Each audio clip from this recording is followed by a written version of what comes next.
Everyone, চলে এসেছি নতুন একটা মিনি ব্লগ নিয়ে। ওদিনকে ছিল ভূমিদের ঘরে জন্মাষ্টমী পুজো। ওই দিন কিন্তু ওদের বাড়িতে রাত 12টা অবধি পুজো হয়েছিল। যদি আমার সবটা ভিডিও করা হয়নি, তবে যতটা করা হয়েছে ততটাই তোমাদের সঙ্গে শেয়ার করার চেষ্টা করছি। জন্মাষ্টমীর দিন কিন্তু ঠাকুরকে সব ফল পুজো দেওয়া হয়েছিল, আর পরের দিনে কিন্তু ভোগ দেওয়া হয়েছিল। ওই জন্য দেখতেই পাচ্ছ আর মা কিন্তু সকালে উঠেই ভোগের জোগাড় করতে চলে গিয়েছিল। এরপর কিন্তু ভূমি গোপালকে সুন্দর করে সাজিয়ে দিয়েছিল।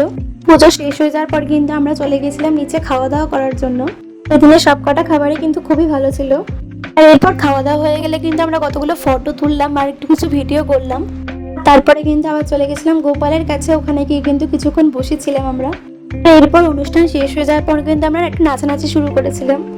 আমরা কিন্তু অনেকদিন পরে আবার একসাথে আনন্দ করার সুযোগ পেয়েছিলাম। ওই জন্য সেদিনকারে কিন্তু অনেক আনন্দ করেছি, অনেক গল্প করেছি। কেটেছিলাম জন্মাষ্টমীর দিন। আর তার পরের দিন আসছি নতুন একটা ভিডিও নিয়ে। এই ভিডিওটা ভালো লাগলে please like, comment, share and subscribe করে দেবেন চ্যানেলটা। বাই।